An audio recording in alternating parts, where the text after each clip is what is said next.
ባህር ማለት ነው እንግዲህ በግሪክ እንጂ ባህረ ነጋሽ ነው ምድሯ ስሟ የጥንት ስሟ። ይህን ሁሉ የለወጠው ጣሊያን ነው። ከዛ ወዲህ ይህ ሁሉ ኢትዮጵያን ለማጎሳቆል የሚደረግ ነገር ነውና ባለፈው በወደብ ምክንያት ከሶማሌላንድ ጋር ክቡር ጠቅላይ ሚኒስትር ሄደው ሲፈራረሙ ከማንም ይበልጥ ቀድማ ጦር የላከችው ለሶማሌ ግብጽ ነች። እኔ ከጎንሽ ቆማለሁ፣ እዋጋልሻለሁ፣ እፋለምልሻለሁ። በድንበር አንገናኝ፣ በምንም አንገናኝ። ሰራዊት ላከች፣ እንትን አደረገች። ያ ሁሉ ጦርነት እንደሚመጣ ሲያውቁ እንግዲህ መሪያችን ማስተዋይ ስለሆኑ አቆሙት። ይሄ ነገር ይቁም፣ ጦርነት አይደለም እኛ የምንፈልገው። ይህን ሁሉ የማነሳበት ምክንያት ስላለኝ ነው። ቅድም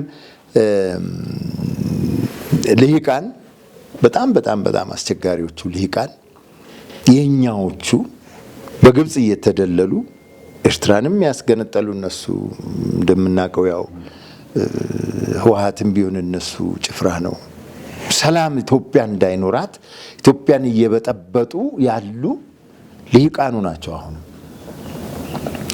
እኔ በጣም አዝናለሁ፣ በጣምም አፍራለሁ በኢትዮጵያ ልሂቃን።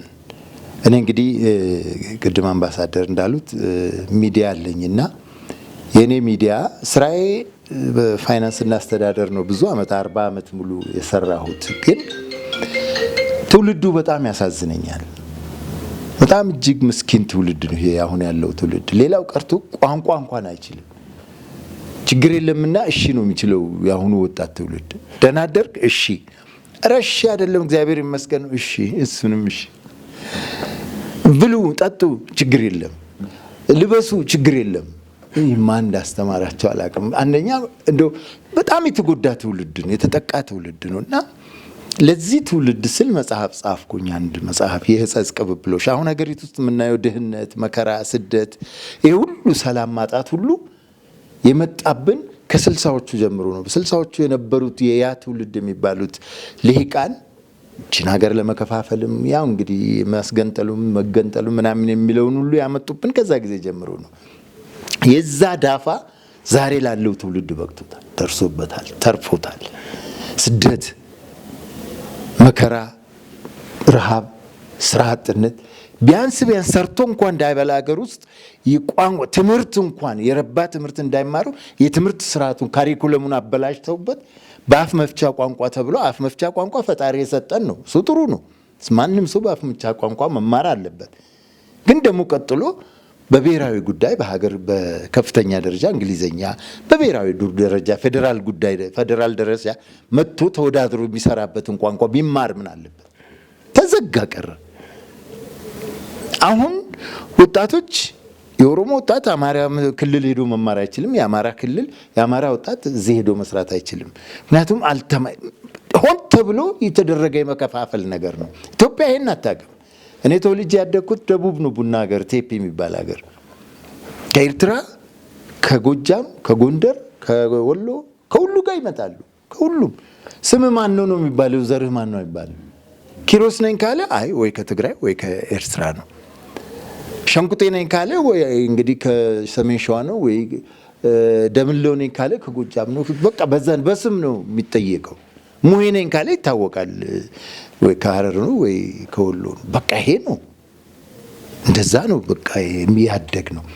አሁን ግን እርግጥ ደርግ ነው ብሔር ብሔረሰቦች ኢንስቲትዩት ድረስ መስርቶ ፕሮፌሰር ላጲሶ ያኔ ዶክተር የነበሩ ጊዜ የሾማቸው ደርግ ፈልጎታል።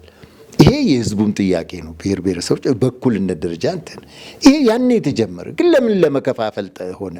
ለምን ለመለያየት ተደረገ? እና ይሄ ስርና መሰረቱ ወደ ኋላ ነው የሚወስደን። እነማን ናቸው ያንን የሚያደርጉት? እንግዲህ ታላቄ ተምረዋል። ያኔ በዛ ጊዜ አስተዳዳሪ ነበሩ። ግን በጃንሆይ ጊዜ ጃንሆይ እየለመኑ ነበር የሚያስተምሩት። ከገጠር እባካችሁ 2 ልጅ ያለ አንዱን ስጠኝ። በተለይ በነጻነት ጊዜ እዛ እንግሊዝ ሀገር ቆይተው ስለመጡ ያዩታል የአውሮፓውያን ከኛ በኋላ ተነስተው ለምን ስልጣን ለዚህ ሁሉ እንደደረሱ እና ብዙዎቹን ልጆች እየለመኑ ነው የላኩት። ሲልኳቸው ሄደው ጀርመን ሄደውም የጀርመን ካሪኩለም፣ ፈረንሳይ ሄደውም የፈረንሳይን፣ እንግሊዝም አሜሪካም ሄደው የራሳቸውን ካሪኩለም ተምረው ገልብጠው ነው የመጡት። መጥተው ግን እሳቸው ይሄ ሀገር በቀሉ እውቀት እውነቴን ልንገራችሁ፣ አሁን ቅድም ያልኳችሁ በግዕዝ የተጻፈው የኢትዮጵያ እውቀት ኢትዮጵያን ለዚህ ያበቃች ኦርቶዶክስ ቤተክርስቲያን ነች። ትልቅ ውለታ አለባት። ውስጧ ያለውን ያንን የግዕዙን ትምህርት በዚህኛው እየቃኙ ቢያሳድጉ ኖሮ እነዛ ተለምነው የሄዱ ወጣቶች የት በደረስን ነበረ ዛሬ። ኮሪያ እኛ እኮ እርዳታ ሰጥተናል ስንዴ። ለእንግሊዝ እኮ ኃይለሥላሴ 20 ሺህ ነው 25 ሺህ ፓውንድ ልከዋል በሁለተኛው ጦርነት ጊዜ። ኢትዮጵያ በዛን ዘመን እንግዲህ ልበ ኩሩነቷን አስቡት። ለነሱ ረድተናል፣ ለነ ጃፓን ሰጥተናል። ግን አይፈልጉም። ኢትዮጵያ እንድትቀና እንድትል አይፈለግም። ስለዚህ እነዛ ልሂቃን የጀመሩት በሽታ ይሄ ተገዥነት፣ ባንዳነት በዛው ቆየ። ቀጥሎ እነሱ ያመጡትን አሁንም ድረስ የሚያስፈጽሙ አሉ።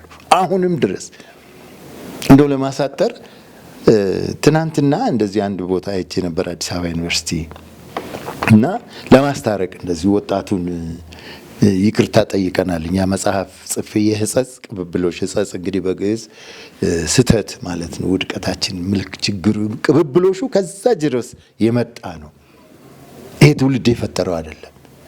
ግን ይቅርታ አድርጉልኝና ታላላቆች አሁን ከ60 ከ70 በላይ የሆን ነው። ይሄ የተረገመ ትውልድ፣ የማይረባ ትውልድ፣ ሀገሩን አይወድ፣ ባህሉን አይወድ፣ ገብረገብ የለው፣ ምን የለው። ማን አስተማረውና? ሳንዘራ ማጨድ እንችላለን ያልዘራንበትን? እኛ እኮ ግብረገብ ከመቶ ነው የተማርነው። ካህናት እየገቡ እያስተማሩን ከባንዲራ በፊት የእግዚአብሔርን ቃል ተምረን ነው ከዛ ባንዲራ የሚሰቀለው። ቀድሞ የእግዚአብሔር ቃል ነው የሚነገረን የነበረው። ይህን ሁሉ እንግዲህ እናውቃለን።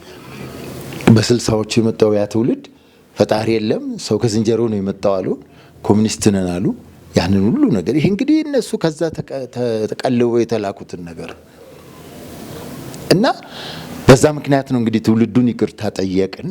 እናንተ አይገባችሁም፣ ስድብ አይገባችሁም፣ በማታውቁት ነገር ምን አድርገናቸው ነው የሚሰድቡን እኮ ነው የሚሉት። ምን አጠፋን እንዲሆኑ እንዲህ ታዲያ እኔ ታውቃለሁ።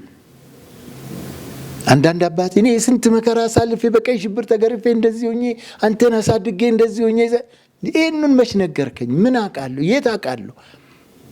እኛ ድሮ የሰፈር ሰው ሁሉ አባታችን ነው፣ የሰፈር ሰው ሁሉ እናታችን፣ የሰፈር ቤት ሁሉ ቤታችን። እኛ ቤት እንጀራ ካልደረሰ ጎረቤት ሄጄ ከማዕድ እማማ አርቦኛል፣ ቁርሴን ትምህርት ቤት ነው፣ ሄድና ገባና ብላ። መስቦብ እንኳን አይከፍቱም። ሄደን ከፍተን የምንችላትን ቆርሰን በልተን ያ አሁን ለምን እዚህ አልሆነም? አይደለም። ታሪክ አለ፣ ለውጥ አለ፣ በየጊዜው ይለዋወጣል። ይሄ ደግሞ ዘመናቸው የሰለጠነ ነው። ብዙ ነገር ሊያውቁ የሚችሉበት እድለኞች ነበሩ ሲሆኑ። እኛ በኩራዝ ነው ያጠና ነው፣ በሻማ በእንትን ነው። እነሱ በኮምፒውተር ነው የሚያጠኑት። ጊዜያቸው ነው፣ እድላቸው ነው። ግን ይሄንን ስለ ባህል ብንነግራቸው፣ እምነቱን ብናስተምራቸው፣ በጎውን ነገር ብንነግራቸው፣ ታሪክ ብንነግራቸው፣ ባህልን ብናስረዳቸው የበለጠ እየላቁ ይሄዱ ነበር ከቴክኖሎጂው እኩል። ግን አይሰሙም የሚባል ነገር ይሰማሉ። ለምን አይሰሙም? ሰዎች ናቸው እኮ። ማን አቅርቧቸው? ማን አናግሯቸው? እና እኛ መጽሐፍ ይቅርታ ለሁለት ነው የጻፍነው። ወዳጄ አዲስ አበባ ዩኒቨርሲቲ ፕሮፌሰር አለ፣ አሳየሁት። ይህን መጽሐፍ እስቲ ይልኝ ስለው ይቅርታ ኧረ እኔም ጨምረዋለን። አሁን ተብሎ ትምህርት ለመግደል ትውልድ ለመግደል የተበላሸ ትምህርት ስርዓተ ትምህርት አለ። ምክንያቱም ትምህርቱን አንድ ሀገር የሚባል አለ በደቡብ አፍሪካ ዩኒቨርሲቲ ላይ አንድን ሀገር መግደል ወይ ማውደም ስትፈልግ የርቀት ተወርዋሪ ሚሳኤል መተኮስ የለብህም ወይ ከባድ ፈንጂ መጣል የለብህም። የትምህርት ስርዓቱን ማበላሸት። በዛ በተበላሸ ትምህርት ስርዓት ያደገ ወጣት አክሞ አያድንም። ሐኪሙ ጠበቃው ሕግ ሲያጣምም ታየዋለህ። ዳኛው ሕግ ሲያበላሽ የሀገር ኢኮኖሚ በማኔጀሩ በአካውንታንቱ በኢኮኖሚስቱ ይበላል። መሐንዲሱ ድልድይ ሰርቶ አያሻግርም። ትምህርቱን ግደል። ያ ነው የተፈጸመው በሀገራችን። ዛሬ ልጆች እኔ በቀደም የዩኔስኮን ሪፖርት እንዲያይ ነበረ ስለ ልጆች ለማስተማር በጋዜጣና ምን ይላል? 90% of Ethiopian children under the age of 10 cannot read a single text ይላል። ምን ማለት 90% ከ10 ዓመት በታች ያሉ እድሜ ያላቸው ወጣት ልጆች ትናንሽ ልጆች አንዲት ቴክስት ማንበብ አይችሉም። ይሄ ስድብ ነው። የሚገርመው ግን ዩኤስኤድም ሴቭ ዘ ችልድረንም ወርልድ ባንክም በየትምህርት ቤቱ በየዞኑ በክልልም በምንም ቢሮ አላቸው፣ በጀት ይሰጣሉ፣ መጽሐፍት ላይብረሪ አላቸው። ግን ልጆቻችሁ ይሄን ይማሩ ብለው አይከታተሉም። በየአመቱ ግን ስድብ ነው ሪፖርት። በጀቱ የት እንደሚገባ አይታወቅም። እሱ ሌላ ታሪክ እና ወደ አነሳሁት ነገር ልሄድላችሁና ዩኒቨርሲቲ አካባቢ ያለው ትልቅ ምሁር ናቸው የዛን ዘመን እንግዲህ ጎራ ለይተው ሲፋለሙ ከነበሩት መሀል ስም አልጠራም፣ አንደኛውን ነው። ባካችሁ እንዲህ አይነት ነገር አለ። እኛ አሁን ሚዲያ አለኝ፣ ሚዲያው ወጣቶችን ነው ይቅርታ የጠየቅኩት። አለ ጥፋታችሁ አለ ስማችሁ ስም ሰጥተናችኋል እና ይቅርታ አድርጉልን። በእርግጥ ወንጀለኛ ወጣቶች የሉም ማለት አይደለም። አይተናል ባለፉት ዓመታት እንዲሁ ተልከው ሄደው አባቶችን ሲደበድቡ፣ ታላላቆችን ካህናትን ሲገሉት፣ አባገዳዎችን ሁሉ ገለዋል። ይሄ ሁሉ ተልከው ሄደው ነው እነዚህ ልጆች። በእነሱ ስም ሁሉም 70% ወጣት መሰደብ የለበትም። ስንት ወጣቶች አሉ አሁን በ11ኛ ክፍል ሮኬት የሚሰሩ ኮምፒውተር የሚሰሩ ምናምን የሚሰሩ ልጆች አሉ፣ ሮቦት የሚሰሩ ልጆች፣ መሐንዲሶች አሉ፣ ሐኪሞች አሉ፣ ሳይንቲስቶች አሉ፣ ሚኒስትሮች ራሳቸው አሁን 30 ቤት 40 ቤት ያሉ ስንት አሉ። ይሄንን ሁሉ ነው አንድ ላይ ጀምለን በጅምላ ይሄ ትውልድ የምንለው እና እነሱን ነው ይቅርታ የጠየቅነው። ጤነኛውን ኢትዮጵያ ውስጥ ከ50 ዓመት በታች ያለው ሁሉ ቪክቲም ሆኗል፣ የዚህ ተጎጂ ተጠቂ ሆኗል። በደርግ ጊዜ የተወለደ ልጅ 17 ዓመት ሙሉ ያለ ግብረ ገብ አደገ። ከዛ በኋላ ያለፈው 30 ምናምን ዓመት አስቡት፣ 50 ዓመት ግብረ ገብ ሳይማር ያደገ ሰው ወልዶስ ምንድን ነው የሚያመጣው? የራሱም ውልድ አስተማሪውም ቢሆን ምንም ቢሆን ከ50 በታች 30 ነው 39 ነው የሚለው ወጣትን አይደለም። ኢትዮጵያ ውስጥ ግን ተበላሽቷል። እስከ 50 እስከ 55 ያለው ምኑንም አያውቀውም። እንዲሁ በነሲብ ፈጣሪ ብቻ ያኖረናል። እና ያኚ ምሁር ላናገራቸው የሄድኩት ምሁር እባካችሁ እንዲህ አይነት ነገር አለና እስከ መቼ ነው እየተሻኮታችሁ የምትኖሩት? በቃ አሁን መሞቻችሁ ነው፣ ልናልፍ ነው ሁላችንም። እሳቸው ቢያንስ ከኔ 10 ዓመት ይበልጣሉ። እና እባካችሁን ቁጭ ብላችሁ ተነጋገሩ እስቲ። ተካካሱ ምናምን ማለታችን አይደለም። ስህተት ተፈጽሟል በዛ ጊዜ ከሌ ነው አትባባሉ። ቁጭ ብላችሁ ግን ከዚህ በኋላ ወዴት ትሄዱ ነው? እና ቁጭ ብላችሁ ብትነጋገሩ። እኔ ሚዲያ ላዘጋጅ ላመቻች፣ አባቶችም አሉ፣ ሃይማኖት አባቶች አሉ፣ ሌሎችም አሉ። ለፖለቲካ አይደለም፣ ዝም ቁጭ ብለን እንነጋገር። ሽማግሌ ስንት እድሜ ጠገብና ታላላቅ ሰዎች አሉ ኢትዮጵያ ውስጥ አንቱ ተብለው የሚጠሩ ለዓለም መንግስታት በመሪነት ሊበቁ የሚችሉ አሉን ኢትዮጵያ ውስጥ። እነሱን እንኳን አቅርበን እናነጋግራችሁ ስላችሁ እኔ ብትፈልግ ጨለምተኛ በለኝ እንጂ አንገቴ ይታረዳል አልታረግም ከእንትና ጋር ከእንትን ፓርቲ ጋር ምን ነው አልኩ። በቃ እኔ ያን ጊዜም እንደዛ ነበርኩ። አሁን እንደዚህ ይባስ ብለው መጨረሻ ላይ ምን ሰጡኝ? አንድ መጽሐፍ ሰጡኝ። አሁን 2016 ላይ የታተመ ጭራሽ ሰውን የሚያጫርስ ከሌ እዚህ ቦታ ተገሎ ከሌ እዚህ ቦታ ተገሎ ይሄንን በዚህ በ2016 አሳትማላችሁ እና ጠላት አለን፣ ቋሚ ጠላቶች። ቅድም አባታችን ብለዋል፣ ሰይጣን ነው የሚልካቸው። ግን ግብጽ ላይ ቁጭ ብሎ አንድ ታሪክ አለ እንግዲህ ኢትዮጵያ ኦርቶዶክስ ቤተክርስቲያንን ስታስተዳድር የነበረችው የግብጽ አሌክሳንድሪያ ነው። ጳጳሳት እየላኩ ለብዙ ሺህ ዓመታት። ያን ጊዜም የሚመጡት ሙስሊሞች ናቸው፣ ይቅርታ አድርጉልኝና ግን የሀገራቸውን እንትን የሚጠብቁ ይመጣል። መስቀል ይዝና በአራቱ ማዕዘን እንትን ይላል። ምንም ቃል የላቸውም፣ እውቀት የላቸውም። ግን ስንት ሊቃውንት አሉ በእነሱ ስር የሚተዳደሩ። መጽሐፍ ታሪክ አለ እንግዲህ ቤተክርስቲያን ታሪክ እየተቃወሙ ብዙ ጊዜ እንደ አፄ ዳዊት ጊዜ እንደዚህ። ግን አባቶችም ነገስታቱም ስልጣን ስለሚያከብሩ ከእግዚአብሔር የተሰጠ ስልጣን ነው ብለው እንትን ስለሚሉ እምቢ ብለው ቆዩ እስካሁን እስከ 1950 ምናምን እንግዲህ በጃንሆይ ጊዜ ነው አቡነ ተክለ ሃይማኖት እንትን እስከዚህ ድረስ ኢትዮጵያዊ ጨዋነት አለ። ይሄን ፈጣሪ ይመዝናል። ምክንያቱም አልተቃወሙም። ስልጣን መቃወም በእግዚአብሔር ዘንድ ጸብ ነው። ልክ ንጉሥ ዳዊት እግዚአብሔር የቀባውን አልገልም ብሎና ሳኦል ሲያሳድደው አትንኩት፣ እግዚአብሔር ነው የቀባው፣ እግዚአብሔር ያነሳዋል። የዛ አይነት ባህሪ ያለው ህዝብ ነው የኢትዮጵያ ህዝብ። እውነቴን ነው። እንትን አይደለም፣ ለማሞካሸት አይደለም። ልዩ ህዝብ ነው። ልዩ ምድር ነች ይቺ ምድር። እኛም አናቃት፣ እኛም እርስ በርሳችን አንተዋወቅ። ፈጣሪ ብቻ ነው የሚያቀን። እንደዚህ ዘመን አሁን ጦርነት በዚህ ያለ በዚህ የተዋጋ በዚህ የተባለ ልማት ታይቶ ያውቃል ኢትዮጵያ ውስጥ? እኮ ሀገር ክተት ሰራዊት ተብሎ እኮ ጠቅላላ እኮ አብዮታዊ ምናምን ወይ ሞት ተብሎ የሚያሰኝ አይነት እኮ ነው የተጀመረብን ጦርነት። ግን ይኸው አይተን የማናውቀው ልማት ነው እየሆነ ያለው። በስንት ሺህ ዓመት ታይቶ የማይታወቅ በስንት መቶ ዓመት ታይቶ የማይታወቅ። እኔ የምለው ነገር አለ።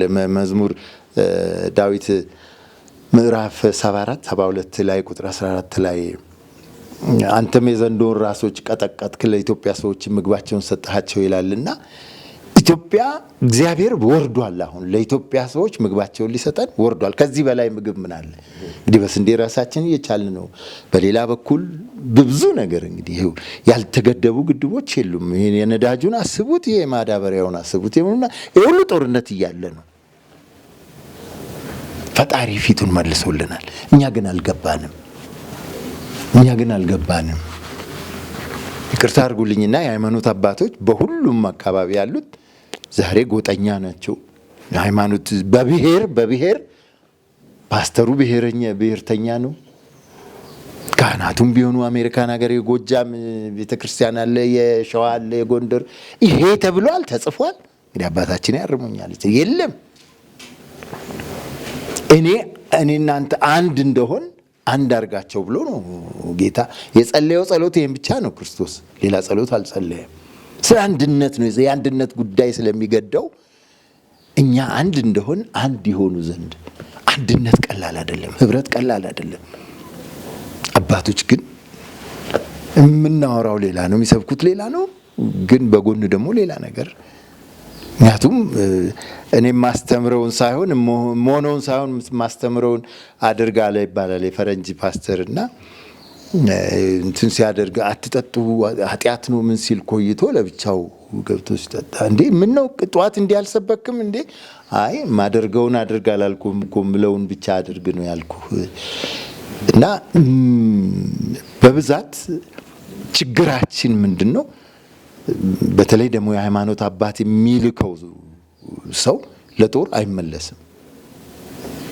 ከባድ ነው እና ፈጣሪ ይርዳን። በተለይ አሁን በአሰብ ጉዳይ አሰብ እንግዲህ እንዴት እንደሄደብን የምናውቀው ነው፣ እንደተወሰደብን ፈረንጆች እየተከራከሩ ኧረ የእናንተ ነው አንፈልገውም፣ በቃ አንፈልግም። ተልእኮ ከውጪ ነው ጌቶቻቸው የሚልኳቸውና እስካሁን ድረስ እንግዲህ ቅድም እንዳልኳችሁ እንዲሁ እንደሆንኩ ሞታለሁ እንጂ አልታረቅም ወይ አልነጋገርም። ታረቁ እኮ በግድ አይደለም። እንደው ተነጋገሩና ትውልዱ ይስማችሁ፣ ሰው ይስማችሁ። እንዲሆኑብን እንዲህ ተደርጎ ነው በሉና ተነጋገሩ ነው ያልኳቸው።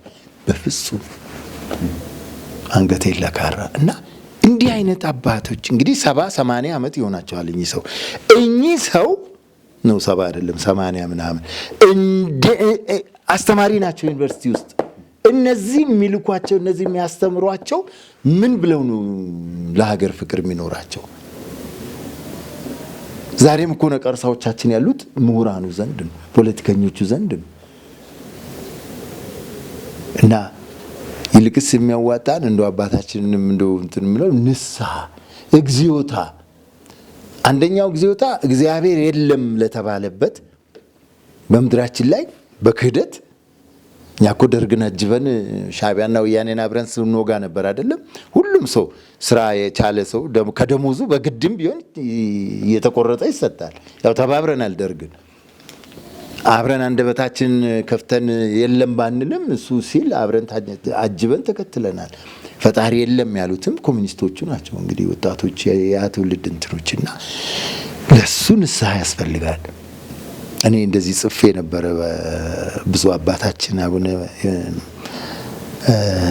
ጳውሎስ በነበሩም ጊዜ በአቡነ ማትያስም ጊዜ እንደዚህ መጽሔቶች ላይ ጽፋለሁና አባቶቻችን እባካችሁ እናንተ ቀድማችሁ ውጡ። እኔ እንግዲህ የወንጌል አማኝ ነኝ፣ ግን እድገቴ ከቤተ ክርስቲያን ነው። ቤተ ክርስቲያን ውስጥ ቀድሼ ነው ያደግኩት እስከ 7-10 ዓመት ትንሽ ልጅ ሆኜ። ከዛ በኋላ በትምህርት ነው እንትናለው እና አውቀዋለሁ። ፍቅሩ አለኝ፣ የኦርቶዶክስ ቤተ ክርስቲያን ክብሩ አለኝ። እናንተ ወጣችሁ ንስሐ እግዚኦ ብትሉ ሁሉ ይከተላቸዋል። ሙስሊሙ፣ ወንጌላዊ ሁሉም ይከተላቸዋል። የኢትዮጵያ ሕዝብ እባካችሁ ውጡ። ምክንያቱም እግዚአብሔር አምላክ እቺን ምድር ጠብቆ ያኖራት በኦርቶዶክስ ምክንያት በአንድ ሲኖዶስ ለ1600 ዓመት መኖር ቀላል ነገር አይደለም። ይኸው ሌሎቹ እየተከፈረካከሱ አይደለም እንደምናየው እና ግን አትፈለግም ኢትዮጵያ እንድትቀጥል እንድትኖር። ይሄው ከአምላክ ጋር መኖሯ ነው። በአንዲት ቤተክርስቲያን ምክንያት ነው ይሄን ሁሉ ዓመት የኖረችው። እሷንም ውስጥ ገብተው ሊበታትኑ ብዙ ይጥራሉ። አሁን ደግሞ የወደቡም የምኑም አልነካናቸው። እኛ የራሳችን ይሰጠን ነው ያልነው፣ ግን አይፈልጉም መንገዳችን ቀና እንድንልና ሰይጣን ነው የሚልካቸው። ግን እግዚአብሔርም በቃ ይሄ ህዝብ አላወቀኝም አልተረዳ። በእውነት ልባችን መልካም ሆኖ ነው እንዲህ አይነት መሪዎችና እንዲህ አይነት ነገር የሰጠን። አሁን እያየንም ያለው ልማት እኮ ራሱ በቃ ይሄ ህዝብ መቼም አይመለስም በቃ እኔ ላልማለት ብሎ እግዚአብሔር የተነሳ ነው መስለኝ። ደግሞም ስለሆነ ነው። በሱ ጣት ባይሆን በእግዚአብሔር ጣት ባይሆን ይሄ ሁሉ ነገር ይሆናል። አንድ ፕሮጀክት ጀምሮ በ3 ወር በ90 ቀን መጨረስ ማለት ትንግርት ነው። እየሆነ ያለው ነገር እንግዲህ ቴሌቪዥኑ ላይ ስታዩት እኛ አልፈጠር ነው እንግዲህ ፊክሽን አይደለም የሚያሳዩን። መቼም የሆነውን ነገር ነው አይተናል። ካዛንቺስን አይተናል፣ ፒያሳን አይተናል፣ አድዋን አይተናል፣ እንጦጦን አይተናል፣ ሁሉንም ነገርና የሚወራው ቅድም ታላቄ ያሉት ጋዜጣ ብዙ ያወራሉ ብዙ ነገር የምንሰማዋል። ወታደሮች ይዋጋሉ የሚለው ድሮስ ወታደር ሀገሩን ሊጠብቅ አይደለም እንዴ ቆሞ? ግን እርስ በርስ ውጊያ የለም። እርስ በርስ ወታደር ውጊያ የለም። ያ ነው ጋዜጦች ርዕሱን ስናየው ሌላ ያስመስላል። ሲገባ ግን ባዶ ነው፣ ከንቱ ነው፣ እንቶ ፈንቶ ነው። እና ኢትዮጵያ እንደ ሰው ሳይሆን እንደ ባለቤቷ እንደ ፈጣሪ እንደሚጠብቃት ጌታ ሰላም ትኖራለች። እንቀጥላለን፣ ሰላማችን ይቀጥላል። ግን አሁን የሚያስፈልገው ቅድምም እንዳልኩት ንስሐ መገባት አለበት። ንስሐ በተለይ እናት ኦርቶዶክስ ቤተክርስቲያን ወጥታ በአደባባይ እግዚኦ ልንል ነውና ተከተሉኝ ብትል ማንም ይከተላል። ስለዚህ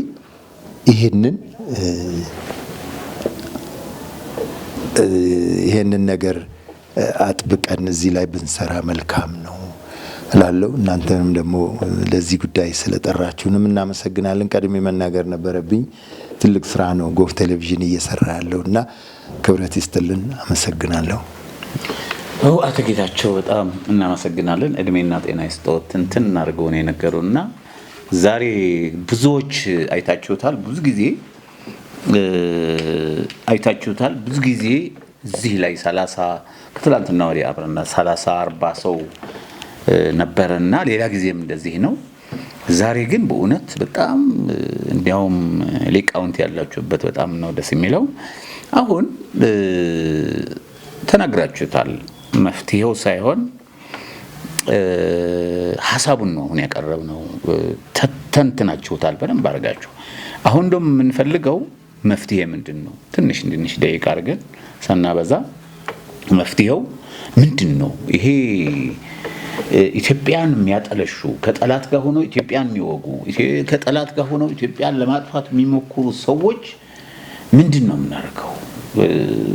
ስለዚህ መፍትሄው የዚህ ምንድነው? የሚዋጉ ያሉ ልጆቻችን ወንድሞቻችን ቤተሰብ እኮ ነው። አባትና ልጅ የሚዋጉ አውቃለሁኝና ወንድምና ወንድም አባትና ልጅ እንደዚህ መሆን የለበትም በኢትዮጵያ። ቀድም አባታችን ብለውታል አለ ነበረ። በጃንሆይ ብዙ ባንደርስም ልጆች ሆነን ሽፍቶች ነበሩ። በአካባቢያችን የሚያሸብሩ ሽፍቶች ነበሩ። በኤርትራም ጦርነት እንደነበረ ቀድም እንደተባለው በሶማሌም ጦርነት እንደነበረ፣ ከዛ በደርግ ጊዜ ደግሞ አድገን ስንደርስ በተለያዩ ቦታዎች ጦርነቶች ነበሩ። በኢህአዴግ ጊዜም በኦጋዴን፣ በአፋር፣ በሶማሌ፣ በኦሮሚያ ውጊያዎች ነበሩ። በተለያዩ ቦታዎች ነበሩና አሁን ደግሞ የተለያዩ ነገሮች አሉ። አሁንም ስለዚህ እነዚህ መፍትሄያቸው ምንድነው ነው? ወደ መፍትሄ ትንሽ ደቂቃ ወስደን እስቲ አባታችን ምንድነው መፍትሄው? የዚህ ምን እናድርግ? ምን ያድርግ? እሺ፣ አመሰግናለሁ በድጋሚ እድሉ ስለተሰጠኝ። ከኔ በፊት ብዙ ተነግረዋል።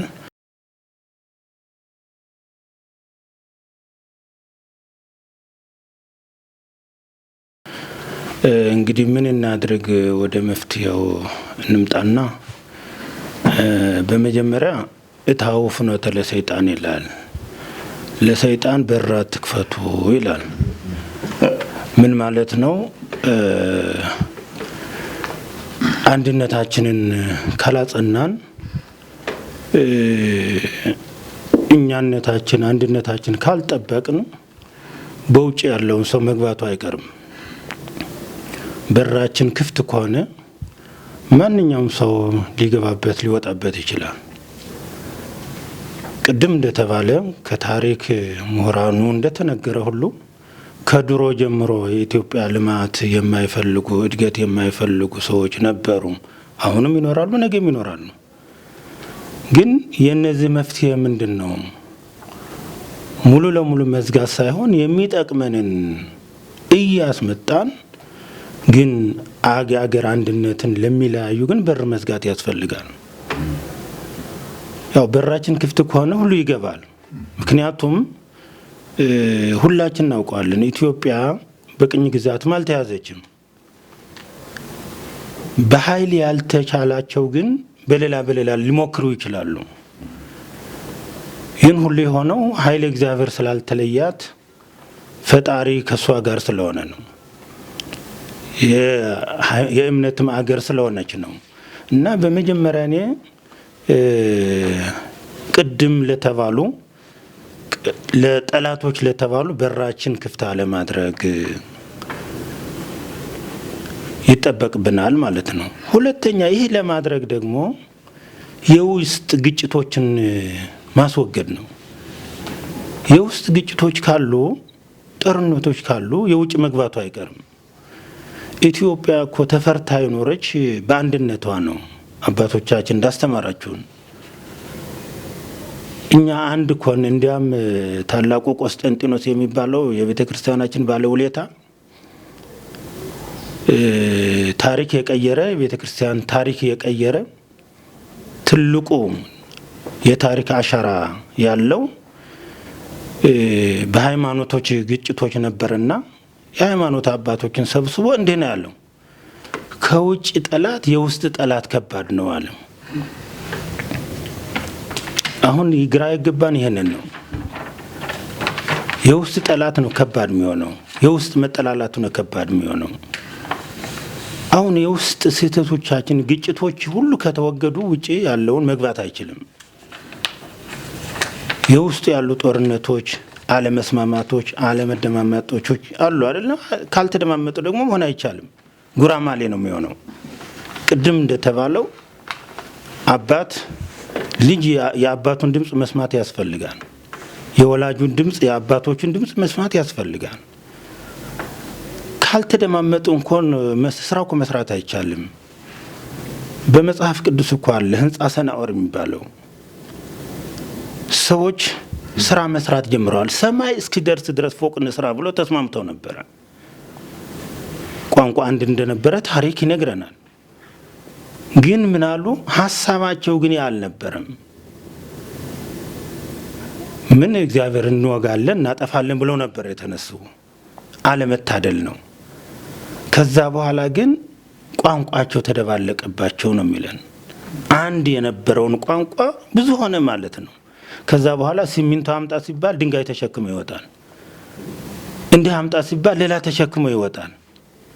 መስማማት አልቻሉምና ህንፃው መሰራት አልቻለም። እግዚአብሔርም ኑ ንረድ ወንክአው ነገሮሙ ለከለዳውያን፣ የከለዳውያንን ቋንቋቸው እንደባልቅ አለ ነው። ቋንቋ ከተባለቀ ደግሞ መስራት መደማመጥ ከሌለ ነው። አሁን ይሄ ሀሳብ ያነሳሁት መደማመጥ ያስፈልጋል። ልጅ አባቱን ድምፅ መስማት ያስፈልጋል። የቤተ ክርስቲያን ምእመናን ማንኛውም ቢሆን የቤተ ክርስቲያን ድምፅ መስማት ያስፈልጋል። የሃይማኖቱ ድምፅ መስማት ያስፈልጋል። የሽማግሌዎች ድምፅ መስማት ያስፈልጋል። ቅድም እንዳልኳችሁ መከባበር ስለጠፋ እኮ ነው የሆነው። ሽማግሌዎች እንደቀር ካለ እሱን ነው ማስተካከል ያለብን። ዛፋችን እኛ ዛፎቹ መልካም መሆን ያስፈልጋል ማለት ነው። ስለዚህ ዛፉ መልካም ከሆነ ደግሞ ትውልዱ መልካም ይሆናል። ተተኪ ትውልዱ መልካም ይሆናል። የአባቶቹ ድምጽ ይሰማል፣ የሃይማኖቱ ድምጽ ይሰማል፣ የአገር መሪዎች ድምጽ ይሰማል። ተከባብሮ መኖር ይችላል። እና ምንድነው ምን ለማለት ፈልጌ ነው? የአባቶችን ድምጽ መስማት ያስፈልጋል ነው። ሌላ ደግሞ ስሜታዊ አለመሆን ያስፈልጋል። ሁሉ ነገር በስሜት አይመራም። ምን ማለት ትዕግስት ያስፈልጋል። ነገሮችን ማለፍ ያስፈልጋል። ማስተማር ያስፈልጋል። ያላወቀውን ማሳወቅ ያስፈልጋል። ያልተማረውን ማስተማር ያስፈልጋል። ይሄ ገደል ነውና ና ወደ ሜዳው ብሎ መምከር ያስፈልጋል። ቅድም አባታችን ተናግረዋል። ምን ትውልዱ መቼ አስተማር ነውና፣ መቼ አርአያ ሆን ነውና፣ መቼ ምልክት ሆን ነውና፣ ማንን አይቶ ማንን ይሄን ያድርግ። ስለዚህ ስህተቱ ከላይም አለና ከኛ ከአባቶችም አለና እኛም ስህተታችን ልናርም ያስፈልጋል። ምንም ቢሆን ምንም ሁሉ በትዕግስት ነው። ፈጣሪ መቼስ ከፈጣሪ በላይ ኃይለኛ አይደለም፣ ግን ፈጣሪ ትዕግስተኛ ነው። እግዚአብሔር ኃያል ወመስተአግስ፣ እግዚአብሔር ኃይለኛም ነው ታጋሽ ነው ይላል። ኃይል ከትዕግስት ጋር መሆን አለበት። በስሜት መነዳት አያስፈልግም። በተለይ ሃይማኖት አባቶች ሆነን ስሜታው መሆን አያስፈልግም። በስሜት የጋለውን ወጣት ተው ተይ፣ አገር ከሌለ ምንም የለም፣ መኖር አትችልም። መሬት ከሌለች መርገጥ ይቻላል እንዴ? ያ ማለት እኮ ነው። ስለዚህ እንዲህ ብሎ የሚያስተምር አካል ያስፈልጋልና ሁሉ ነገር የወላጆቹን ማንኛውም መከባበር መደማመጥ ያስፈልጋል ነው። ሌላ ደግሞ መናገር የሚፈልገው ቅድም አባታችን ተናግረዋል። ቋንቋው ራሱ እሴታችን ነው ስላነሱት ነው። ቋንቋ ለኛ መገለጫችን ነው። በነገራችን ላይ የቋንቋ የበላይነት የለም። ቋንቋ የሚሰራው ምንና ምን ከሆነ መግባቢያ ነው። እኔ በነገራችን የግዕዝ መምህር ስለሆንኩ ነው። ግዕዝ ስለተነሳ አያስችለኝም። ግዕዝ ማለት ለዚህ ሁሉ ቋንቋ ምክንያት የሆነው ግዕዝ ነው፣ አባት ነው። ስለዚህ አባትን መከበር አለበት። በነገራችን ላይ ግዕዝ ሃይማኖትን አይወክልም። ግዕዝ የቤተ ክርስቲያን አይደለም። ግዕዝ የአገር ነው። አሁን ያልገባው ትውልድ አለ ግዕዝ ከሃይማኖት ጋር የሚያገናኝ። የግዕዝ ቋንቋ ከአንድ ቦታ ላይ እንዲህ የሚያስገባው እና ከዛ በኋላ እንዳይወጣ የሚያደርጋል። ግዕዝ ሃይማኖትን አይወክልም እኮ። የሁሉ ቋንቋ ነው። አገራዊ ቋንቋ አልነበረም እንዴ? ስለዚህ ትውልዱ እኔ ጀርመን ይባላል ሌላ ይባላል። አሁን ሰዎች መጽሐፍት ወስደዋላ። እውቀት ያለው እኮ እዛ ግዕዝ ውስጥ ላይ እኮ ነው ያለው። ፍልስፍና ያለው እኮ ግዕዝ ውስጥ ላይ ነው ያለው። እድገት ያለው እኮ ግዕዝ ቋንቋ ላይ ነው ያለው። ስለዚህ ቋንቋ ካላወቅ ነው በምን እናውቀዋለን? እና እንደተባለው ሁሉ የግዕዝ ቋንቋም ቢሆን ቅድም እንደተባለው አሁን እኛም ባናሳድገውም በተለያየ አገርም እያደገ ነው ያለው እና ይልቁንም የግዕዝ ቋንቋ ማደግ ያስፈልጋል። እንደተባባለው ግን መፍትሄው ምንድነው? መፍትሄው ምንድነው? አሁን የምናየው እንዳናየው የሚሆነው ልማታችን እንዲቀጥል የሚሆነው ይሄ የምናየው መልካሙ ነገር መልካሙ እንዲቀጥል፣ አንዳንድ ነገሮችን ካሉ ደግሞ እንዲስተካከሉ ምንድነው መፍትሄው ካልን ደግሞ መደማመጥ፣ መነጋገር፣ መወያየት እንዲህ በጠረጴዛ ውስጥ ላይ እንዲያም እኮ እግዚአብሔር ትልቅ ነው አይደለም? ምን ይላል? ኑ እንወቃቀስ ይላል። እናንተ የሚገርም ነገር እኮ ነው። ኑ እንወቃቀስ፣ ልጆቼ ኑ እንወቃቀስ ይላል። መወቃቀስ እኮ ነው። መሳሪያ ከማንሳት እኮ መወቃቀስ እኮ ነው። አንተ እንዲህ ከማለት እኮ መቀራረብ እኮ ነው። ተቀራርበው እኮ ነው። ስለዚህ ይህንን ድምጽ የሚሰማ ሁሉ ተቀራርቦ ከሚመለከተው አካል መንግስትም የራሱ ሚና አለው። ሁላችን የራሳችን ስለ ሰላም ሚና አለን። ስለዚህ ተዋቃቅሰን ተነጋግረን ተወያይተን ትልቋን አገራችን አሁን ደግሞ ወደ ከፍታ እንድትወጣ ያስፈልጋል። አመሰግናለሁ።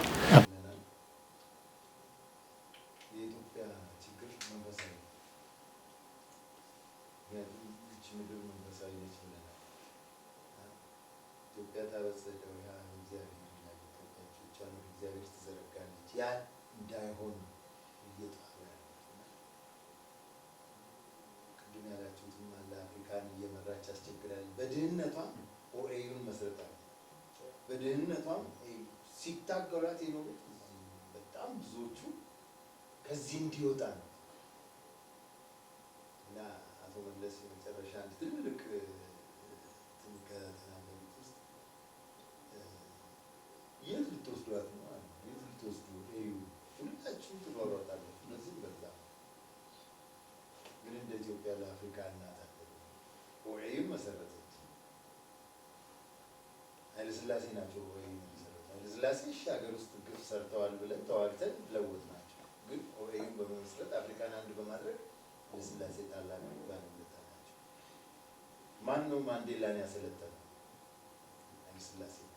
ደቡብ አፍሪካ እስከዛሬ ድረስ በባርነት ሮዴዥያን ያሰለጠነው ማን ነው? ዚምባብዌን ያሰለጠነው ማን ነው? ሙጋቤ መንግስቱ። ይሄን ሁሉ ባለውለታ ማን ነው የሰራው? ኢትዮጵያ ናት። ከኢትዮጵያ ወስዳችሁ ለማን ልትሰጡ ነው? የጀመራችሁት የጠላት ስራ እንደሆነ እናውቃለን።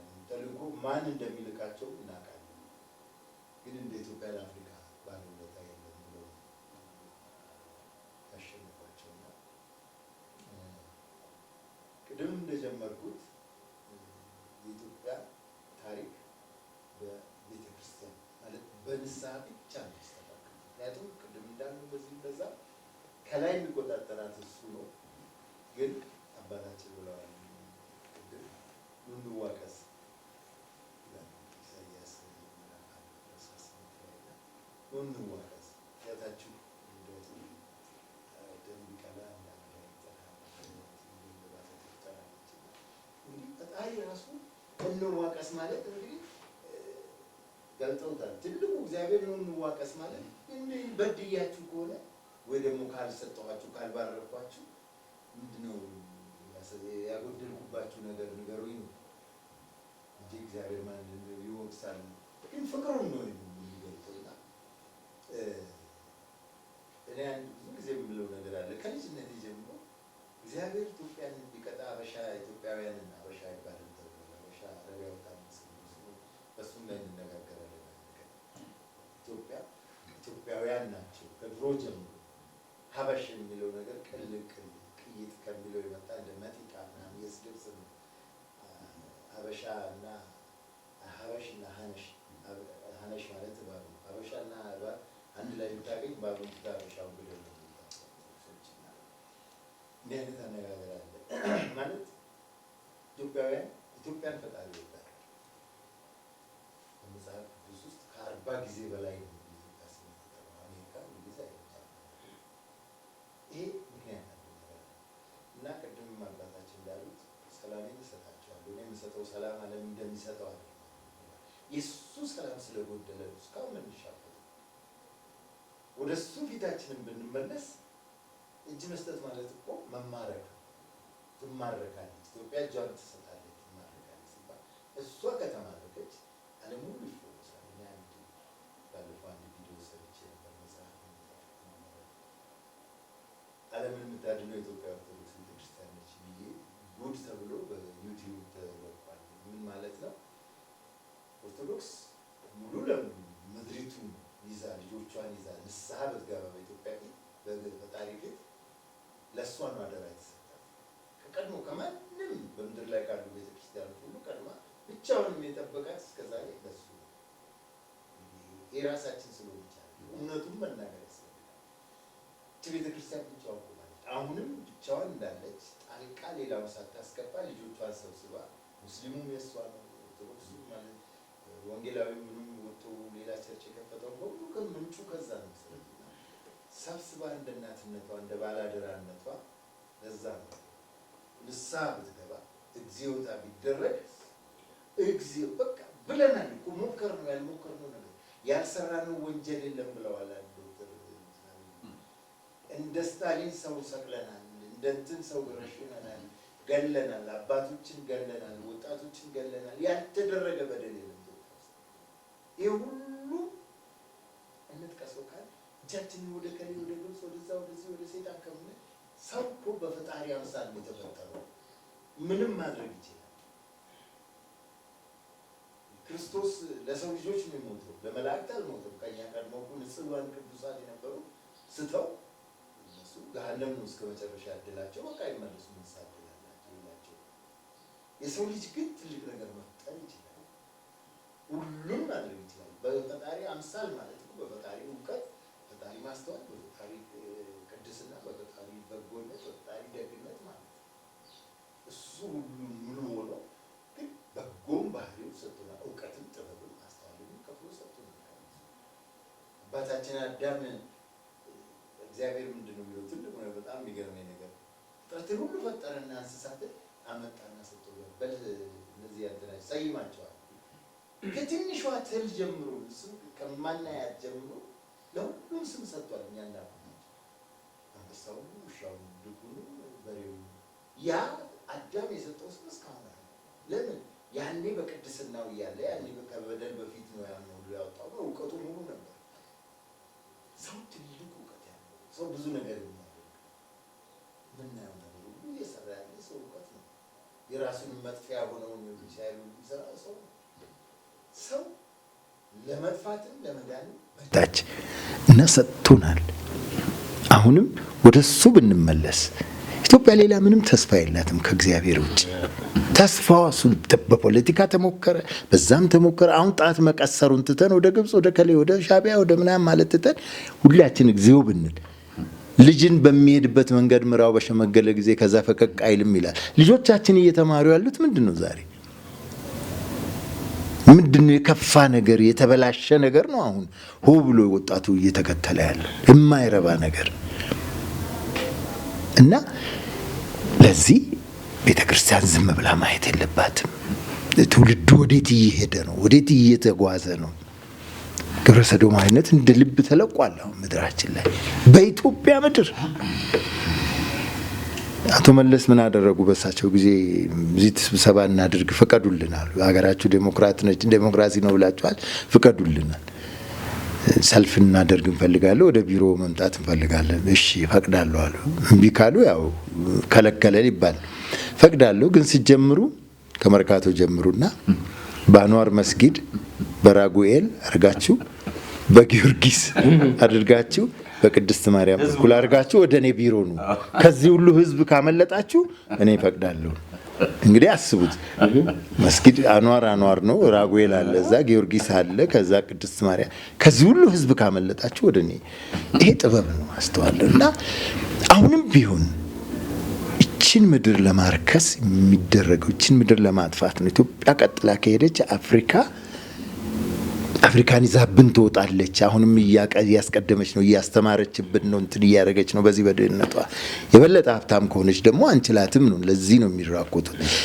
ስለዚህ እየረዳን ያለው ምግብን እየሰጠን ያለው አሁን ትቶ ሁሉን ነገር እያሰለጠንን እንትን እያለ ያለንን አምላክ ተመልሰን ሁሉም በአንድ በእናት ኦርቶዶክስ በኩል ሁሉም እግዚኦ ቢል አደባባይ ወጥቶ ይወርድ ታዩታላችሁ። ተአምሩ ሌላ ምንም መፍትሄ የለንም። በቃ ምክንያቱም እሱ ነዋ። ለአሜሪካ አልተጻፈም። ለእስራኤል ራሱ እጇን ታወጣለች ተብሎ አልተጻፈም እኮ። እጆቿን ወደ እግዚአብሔር ኢትዮጵያ ታበጽሕ እደዊሃ ያለው ኢትዮጵያ ነው። እና እግዚአብሔር ኢትዮጵያ ነች የምትጠበቀው። ኢትዮጵያ እጇን ካወጣች ወደ ሰማይ ወደ እግዚአብሔር ካነሳች አፍሪካ ይድናል። አፍሪካ ሌሎቹን ያድናል። ሌላ ሁሉ እኮ ጠፍተዋል እኮ። ቢሊዮነሩ አይደለም እንዴ ስዊሳይድ ራሱ በመርዝ ራሱን የሚገለው?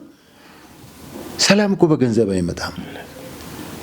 ድሃው እኮ ተመስገን አምላኬ ብሎ በሰላም ያልከኝ ብሎ ቆሎ በርቶ ተኝቶ ያድራል። ጠዋትም ባዶ ሆዱን ተመስገን ብሎ ይወጣል። ይጠብቀዋል። ጠባቂ ያለው ፈላጊ አምላካችንና መንፈሳዊ ነው ችግራችን። ይሄን እንግዲህ መልሰን ያው ለእናት ቤተ ክርስቲያን አደራ እንላለን። ኦርቶዶክስ ቤተ ክርስቲያን ከቆመች ሁሉም ይከተላታል። በቃ ኢትዮጵያ ተስፋዋ እግዚአብሔር ብቻ ነው። ይሄ ነው በቃ። ብዙ ሌላውን ሁሉ ሞክረናል። ወደሱ መመለስ ነው። ደግሞ እግዚአብሔር አስተዋይ መሪዎች ሰጥቶናል። እግዚአብሔርን የሚፈሩ ሰዎች ሰጥቶናል። ዶክተር አብይ ሲመጣ ምንድን ነው ያደረገው? መጀመሪያ ኦርቶዶክስ ሁለቱን ሲኖዶስ ነው ያስታረቀው። በቃ ከዚህ በላይ የእግዚአብሔር ሰው አለ? ሙስሊሞችም እንደዚህ በቃ ከዛ ሱማሌን አስታረቀ፣ ሱዳንን አስታረቀ፣ ኬንያና ሱማሌን አስታረቀ። ምን ያልሆነ ነገር አለ? ከዛ መጨረሻ ወደ ኤርትራ ሲሄድ በቃ ጉድ ነው ተባለ። የሰውዬ ነብይ ነው። አሁን ዛሬ እንዲህ ስሙን የሚያወጡ የሚያብጠለጥሉት ከቁጥጥራቸው ውጭ የሆነባቸው ሰይጣን ካሰበው ውጭ የሆነበት እኛ ማንም የፖለቲካ ጉዳይ አይደለም። ግን የምናየውን እውነት ደግሞ መደገፍ አለብን። ፈጣሪ ነው የሰጠን እንደዚህ አይነት ሰው እንጂ ማንም ፓርቲ እንትን አይደለም። እውነቱን እናገራለሁ። ሚዲያ ላይ ስተት ሲኖር ስተት እናገራለሁ። አዋሽ 90.7 ላይ ነው ሬዲዮዬ እና ማየውን ስተት እናገራለሁ፣ ማየውን እውነት ደግሞ እናገራለሁ። እና ይሄ መነገር አለበት። እንደዚህ መቆም አለብን። እግዚአብሔርን ማመስገን ማለት እኮ የሰጠንን መቀበል፣ የሰጠንን ማመስገን ተመስገን ማለት ነው። እና ይሄ ፖለቲካ አይደለም። እና ይሄ ነው ተስፋችን፣ እግዚአብሔር ብቻ ነው ብዬ ነው ማስበው። አመሰግናለሁ። በጣም እናመሰግናለን። እድሜና ጤና ይስጥዎት አቶ ጌታቸው። በጣም ቆንጆ የእርቅ ማዕድ ነው የተናገሩትና እድሜና ጤና ይስጥዎት። እኔ በእናንተ ላይ በዚህ ላይ የሚጨምረው ነገር ምንም ነገር የለኝም። ምክንያቱም ተናግራችሁታል። መፍትሄውንም ትንታኔውን በደንብ አድርጋችሁ ተናግራችሁታል። በጣም ነው እናመሰግናችሁ። በተለይ ዛሬ እንዲያውም የሃይማኖቶች መድረክ ለምን አትፈጥሩልኝም? ከዛ በፊት አብረን ነበረ እንትን የምናደርገው ከሁሉምና ብለው ሀጅ ኢብራሂም የሚባሉ በቅድም ነበሩ። ዛሬ ግን ቀረሁ ብለው እንኳን አልጻፉልኝም። እና ዛሬ የጠራ ነው ከሙስሊም ሃይማኖቶች፣ ከወንጌላውያን፣ ከኦርቶዶክስ ነው የጠራ ነው። ከዛም ደግሞ ከታዋቂ ሰዎች፣ ከሁለቱ ትላልቅ ሰዎች ብዙ ነገር ያሳለፉ አገር የመሩ አሁንም በተስፋ ለሽምግልና ዝግጁ የሆኑ ሰዎች ነው ያላችሁት። በዛሬው እውነት በጣም ደስ የሚል ውይይት ነበረ። መፍትሄዋ ኢትዮጵያ ምንድነው? ሰላሟ እንዴት ነው የሚመጣው? የሚል ትንትን አድርጓችሁ ከነ መፍትሄው ተናግራችሁትና በጣም እናመሰግናለን። ጎህ ቴሌቪዥን ደግሞ በተለይ ኮርት ዳዊት የሰላም አምባሳደር ይሄን ቴሌቪዥን ለህዝብ በሰላም ጉዳይ ተወያይበት ብሎ የሰጠው በጣም እናመሰግነዋለን። እነዚህ ሰራተኞችም ቆመው 3 ሰዓት የሚያህል ቆመው ስላስተናገዱን በጣም እናመሰግናለን። ኮርት ዳዊትን ወይ ደግሞ ጎህ ቴሌቪዥንም ደግፉ።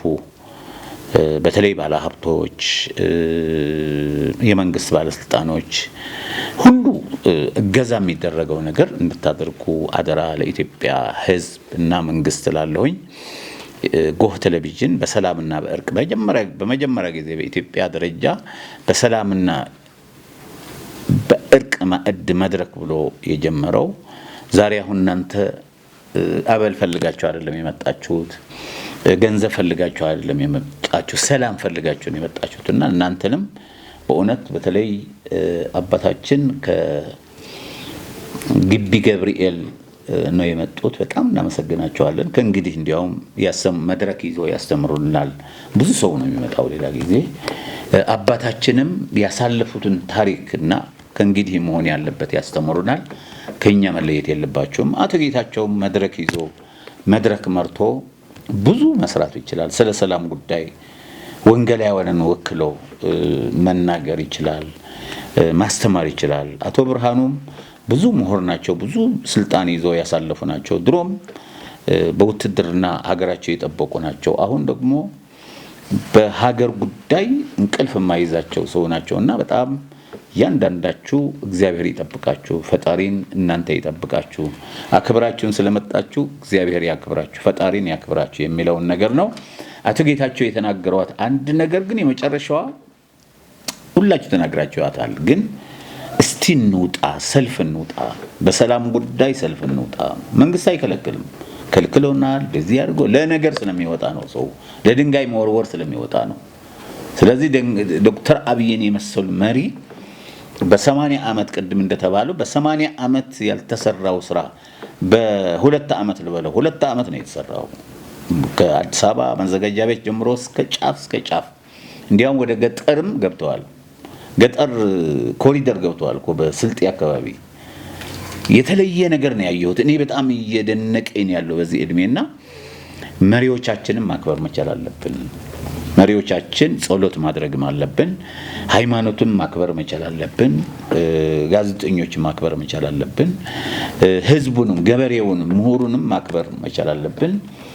ሰላም ለኢትዮጵያ ይሁን። ኢትዮጵያ መሀከሏ ገነት ዳሯ እሳት እንድትጠበቅ ሀያል ሀብታም እንድትሆን ኮር ዳዊትና እኔ እንመኛለን። ሰላም ለእናንተ ይሁን።